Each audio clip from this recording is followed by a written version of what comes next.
Hello everyone, welcome back to my channel. How have you been? Hope you've been fine. So, today we'll be discussing 10 mistakes. 10 mistakes you could make as a business startup. 10 mistakes you should avoid as a business startup. These were mistakes that I made at some point that I would love that you don't fall into the same trap. So, it's going to be in two episodes. First 5 mistakes and the next 5 mistakes will be discussed in the next video. So, let's start. The first mistake is not having a business plan. Not having a business plan. You have your business idea, right? But you can't just sit down and say, okay, I have it in my head. As much as I when I started, I had my business idea, I had my my target audience, what I wanted to do, how I wanted business to run, my fashion business, how I wanted it to run. I penned a lot of things down, but I didn't highlight it. I didn't structure everything and place it, create a kind of template from the very initial stage, which was kind of limiting in some aspect. By limiting, I mean, for example, after I created this is my idea, I wrote it down, this is what I want to do. At some point, I still needed to go back to what my business idea was to know how the implementation process should go. If I had created my business plan from the very start, it would have given my business a structure and a template. Okay, at this point, in the first 6 months, this and this is what I should have achieved. This and this is what I should run with. So that giving my business a template to have made things very easy for me. So, and one other thing you could have been thinking about is okay, yes, as a business startup, oh, I don't have enough money to do this, to do that.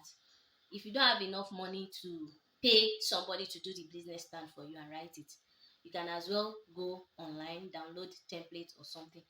You follow it and put it through yourself. And then I discovered that even by the time I had enough a bit to give somebody to write out a business plan for me, the person could not bring my idea to creation exactly how I envisioned it. So even if you are giving your business idea to someone, your business plan to somebody to write for you, they'll still ask you, they'll give you the template to fill. So it's mostly like you are the one that is going to give them a guide to what your business stands for. So the second one is starting big. Yes, starting big. I started big.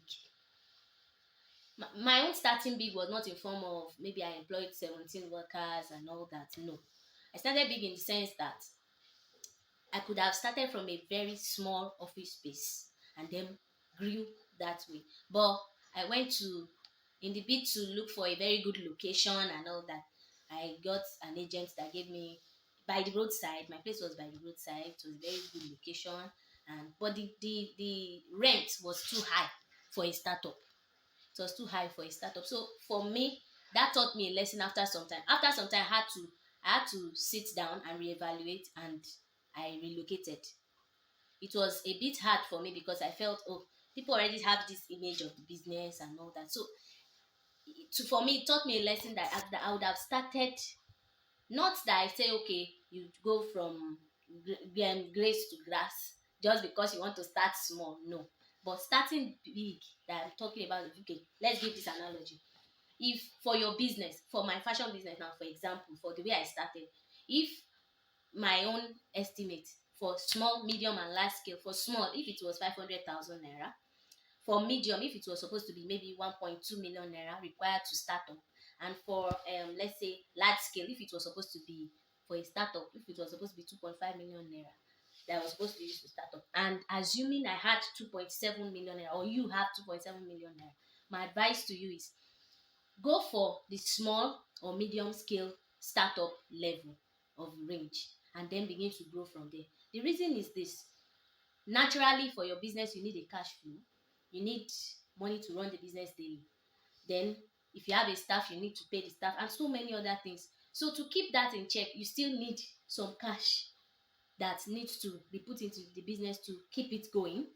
And besides that, another thing is while you are building your business, everything you bought, maybe you bought machineries, you rented a space, you bought a generator, you bought so many things. Everything you bought cannot totally factor all your financial calculations. There will still be something that you might at one point or the other need to pay for or do with money. So instead of starting with the whole maybe you have 2.7 million and now want to start with 2.5 million naira, you just have 200,000 naira left. How does that want to run a 2.5 million business effectively? So my advice to you is you can start with 500,000 naira, and don't, because of that, maybe allow people to know that, oh, I have this left as my liquid. Somebody else will come and borrow from you. You understand? So don't, because of that, also go and spend the rest of the money doing other things besides your business, so you can grow from there. Then the third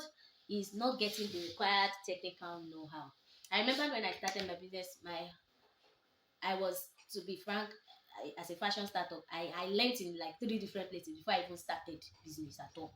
So I had enough knowledge, but there was a part of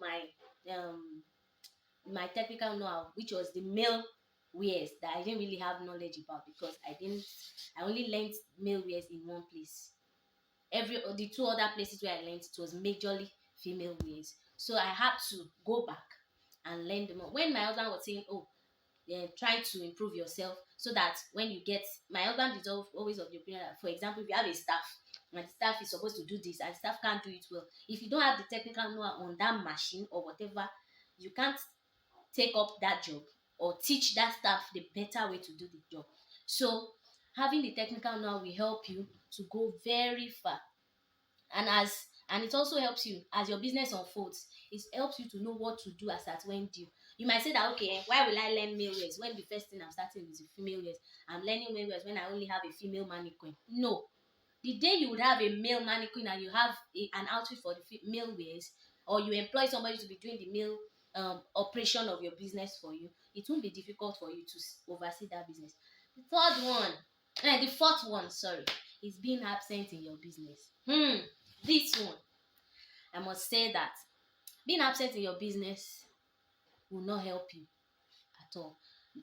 Truly, these days there are so many business coaches that have a nice templates, nice business structures that you put in place. You onboard your staff, you do this, you do that. But even when you are absent, there are a lot of things it does for you. You might have a CCTV camera, but will you sit down and watch everything that happened in a whole day on the CCTV camera while you are trying to structure other things for your business? No. So being absent in your business, like if you are going to be absent at all when you start up, let's just say for 88%, let's say 88.75%, that's when you should be absent. That's when you should be present in your business. For the remaining part of the 100%, you can be absent, but don't be absent in your business. The reason is because being present in your business, it saves you the stress of reading in between the lines. Imagine that a customer comes and the report your staff gives you weekly cannot give you an example of what the body language or something of the customer is. For example, the body language and expressions of a customer that is recorded, will it be recorded by the staff in your weekly report or anything? But if you are there when the staff is reporting to the customer or something, even when there's an argument or something is heated up between a customer and a your staff, you can easily sort things out. You can easily read the expressions of the customer. You can easily read how happy a customer is or how sad they are, even their countenance, when you are present in your business. Oh, I'll give you an example. For me, there was a time in my business I had to be off for a while. I had a secretary and I was running a fashion school. Idea. So that was how that particular time I had maybe like 3 fashion students. One of those fashion students used to come every day.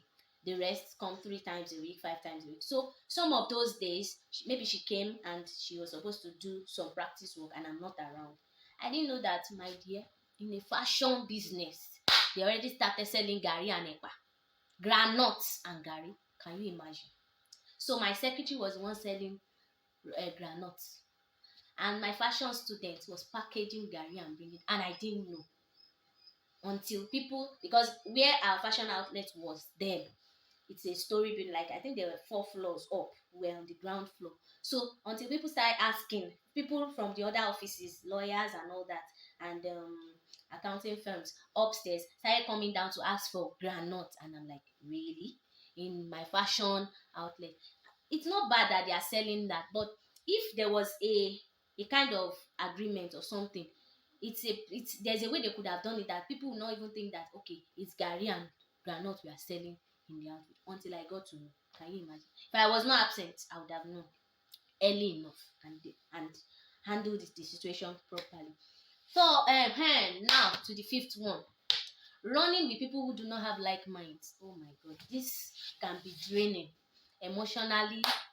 Even your efforts, everything you put in, it can be draining. For example, you want to have a business partner. Don't, even if, no matter how tough it is to start, like it's always draining and takes times, your strength, everything that you are putting in. No matter how draining it is, and even when it's tough, don't because of that jump on anybody that just comes to do business with you. For example, okay, there's a partner. The person said there are some people that they will even promise heaven and earth to run this business, but they won't consider that in this business there will be difficult times. So that difficult time, it is the passion of that your partner and yourself that will keep you running. So if you don't have people like that, my dear, run. Oh. You sabi, run. Oh. If the person doesn't fit into the picture of the future you envisioned while building your business, please let go. In distress, a lot of people choose to partner with others to run a business, but in the tough times it becomes very obvious that there was no passion in the first place. So thank you so much for watching this episode.